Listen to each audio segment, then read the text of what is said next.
April 11th, 1806, 9:00 p.m. Rain streaked the soot-darkened windows of 28 Cannon Street, nestled in the heart of Victorian London's bustling commercial quarter. The street was nearly silent, save for the distant clatter of a hansom cab slicing through puddles under the flickering glow of gas lamps that fought valiantly against the downpour.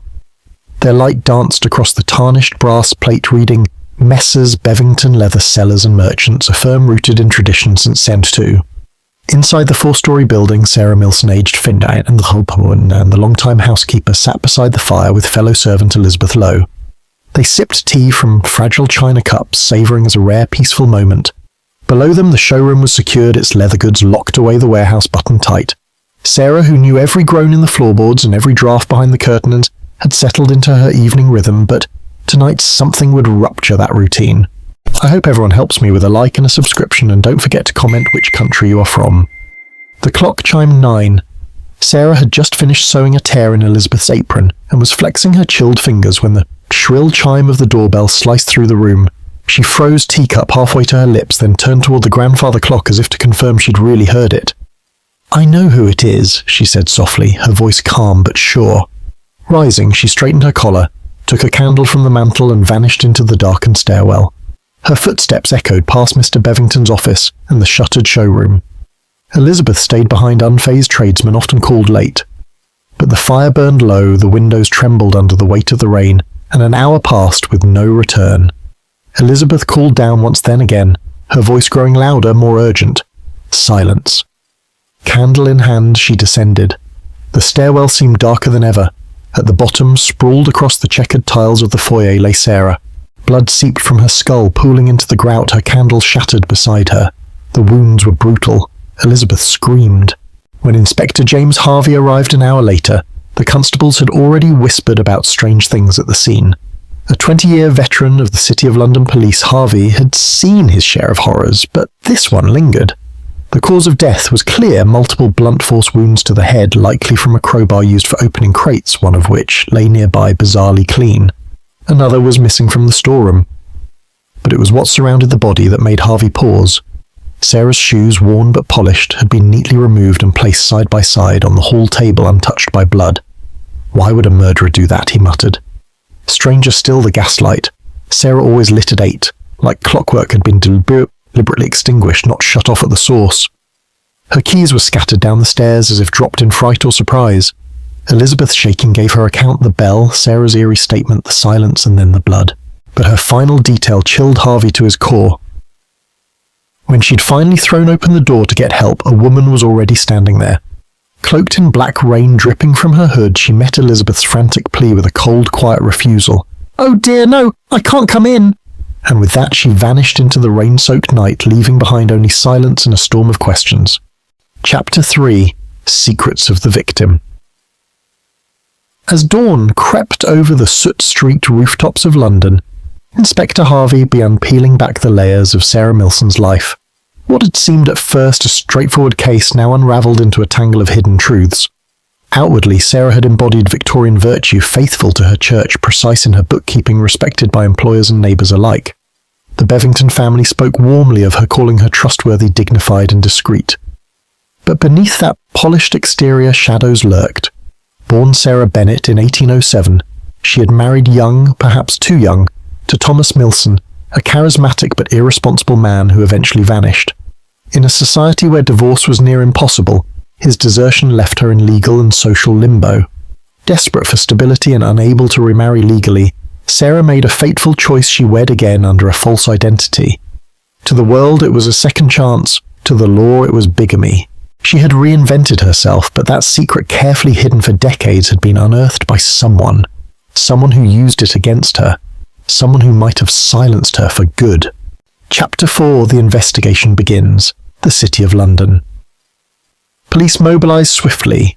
Detective Sergeant William Palmer, known for his sharp mind in financial crime, joined Harvey's team. Within days, they had verified the bigamy and zeroed in on the man exploiting it. The leather warehouse bustled with uniformed constables dusting for fingerprints, still more art than science, while staff and neighbours were pulled aside for questioning. The Bevington family, desperate to keep scandal from tainting their firm, urged a swift resolution. In Sarah's room, they found pages of ledgers, carefully logged payments to the same recipient. Nearby, a bundle of unsigned letters dripped with veiled threats and cruel instructions, each one demanding more money, warning of exposure. And then came the witnesses' accounts of a man who'd visit Sarah only after dark, always leaving with something tucked beneath his coat. It became clear Sarah had been the victim of a calculated campaign of blackmail. Chapter 5. The Suspect William Smith. William Bill Smith was the sort of man Victorian society dreaded, a gentleman-turned-predator. The son of an Eton-educated family, Smith had every societal advantage, wealth grooming a polished accent. But under that veneer lay debt, vice, and a taste for manipulation. By 1806, police already knew his name. A practiced con artist, he had a talent for digging up secrets and weaponizing them for profit. When Harvey traced the blackmail to Smith, the pieces snapped into place. He had the motive Sarah's secret was perfect leverage. He had the opportunity witnesses had seen him in London that night. And he had the means a strong athletic man easily capable of violence. But proving it would be a different matter altogether. Chapter 6. Investigation challenges. The hunt for Sarah's killer exposed the brutal limitations of Victorian-era policing. Harvey's team operated in a world without DNA, without blood analysis, without modern forensics. Fingerprints, though sometimes collected, held no weight in court. Crime scene photography was inconsistent, often blurred or poorly lit. Investigators relied on observation testimony and intuition. Social pressures loomed large. The scandal of Sarah's bigamy, though irrelevant to her murder, threatened to eclipse it entirely. The Bevingtons pushed for closure, fearing damage to their family name. Witnesses wavered under scrutiny. Stories changed.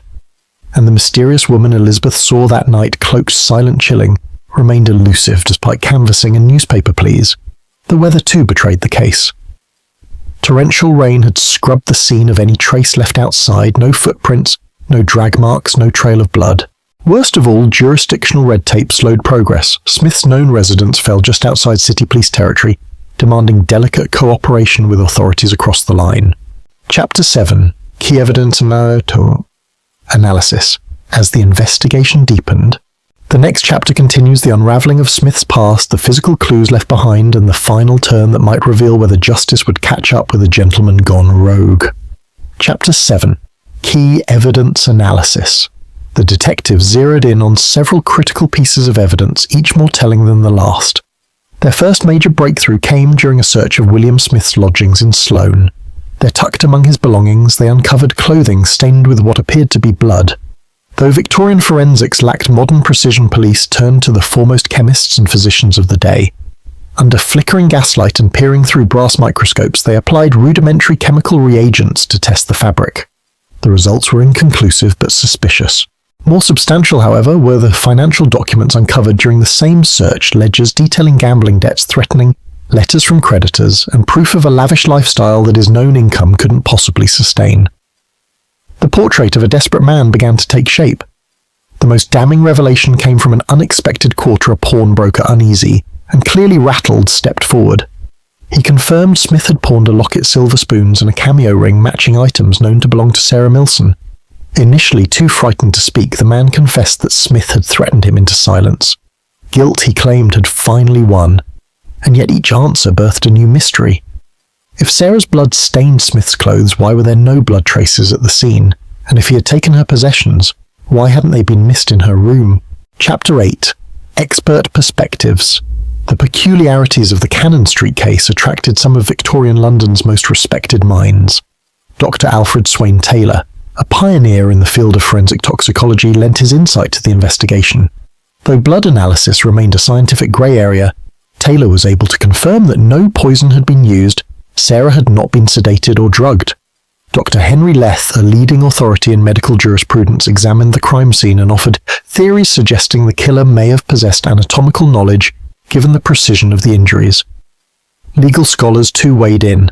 The case stirred debate about the admissibility of emerging scientific evidence and began shaping the future of British criminal law. Alienist, the term used for early psychiatrists, found the case especially gripping. The extinguishing of the gaslight, the neatly placed shoes, the eerie calm of the setting, all hinted at a psychological motive far more intricate than mere theft or revenge. This killer wasn't chaotic. He or she was controlled, precise and chillingly composed. Chapter 9. Psychological analysis. What kind of person commits such a crime? The minds of Victorian alienists swirled with theories. The brutal blows to Sarah's head suggested rage, yet the arrangement of her shoes and the extinguished light pointed to reverence or ritual. Some saw religious symbolism in the removal of the shoes an act of humility or spiritual significance.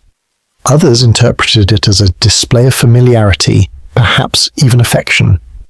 The gaslight, deliberately snuffed rather than left burning, spoke to a forethought. The killer had known Sarah's routine, the building's layout, and how to cloak their actions in darkness. But most haunting of all was Sarah's final comment to Elizabeth. "I know who it is." There had been no scream, no panic, only recognition. She hadn't feared the visitor. She might even have welcomed them until trust gave way to betrayal. Chapter 10. Narrative Twist Revelation. Just as the case against William Smith seemed airtight, a twist shattered the investigation's momentum. A new witness stepped forward, claiming to have seen a man leaving 28 Cannon Street that night. He was tall, broad-shouldered, matching Smith's build, but wore a railway worker's uniform, not a gentleman's coat. The statement raised troubling questions. Was there a second suspect? Could someone be framing Smith, or had the witness, like others, before misremembered under pressure? The uncertainty deepened when an even stranger development followed. William Henry Hall, a 22-year-old house painter, walked into a police station and confessed to the murder. But his confession quickly unraveled. He knew nothing of the crime's finer details, couldn't describe the house, and failed to mention critical facts that had never been released publicly. Hall was dismissed as a fantasist, possibly mentally ill, chasing a morbid kind of fame. Yet his intrusion into the case left behind a lingering sense of unease. Who would confess to a crime they didn't commit, and why? Chapter 11. Legal Proceedings. The trial of William Smith at the Old Bailey in June 1866 gripped London like few cases before it. The press flooded the courtroom, sketch artists captured every tense moment, and the public queued for hours to secure a seat. Smith's defense was led by some of the most celebrated barristers of the day, clever, tenacious, and determined to dismantle the prosecution's narrative. Every piece of evidence was challenged, every assumption attacked. In an era where justice often hinged on character as much as proof, Smith's education and charm worked in his favour. But the courtroom was filled with more than just arguments. It was filled with tension, with secrets teetering on the brink of revelation, and with the cold, unanswered question that loomed behind every word spoken. Had they truly found the killer, or had the real murderer already vanished into the fog of Victorian London, leaving only shadows behind? Chapter 12. Resolution and Impact. The defence's strategy was nothing short of masterful construct, an alternative version of events discredit the prosecution's evidence and anchor Smith's innocence in an airtight alibi. The prosecution opened the trial with confidence, laying out a clear motive: blackmail, and highlighting the mounting financial pressure that plagued Smith. They emphasized the suspicious blood-stained clothing, the pawned belongings, and the witness who placed him at the scene.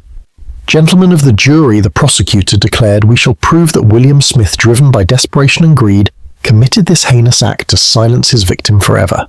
But the defense had prepared meticulously. They brought forward 11 witnesses, each more credible than the last, including a local magistrate and a respected banker who testified under oath that Smith had been playing cards at a private club in Slough for the entire evening of the murder. The blood evidence, once considered damning, collapsed under the analysis of Dr. Lethaby, now testifying for the defense. The reddish stains weren't blood at all, but cogging a dye compound used in hat making, which Smith had handled during his recent employment at a haberdashery. The prosecution's case suffered its most critical blow when their star witness admitted under cross-examination that police had shown her Smith while he was already in custody before any official lineup. Her testimony, once central to placing Smith at the scene, was rendered unreliable.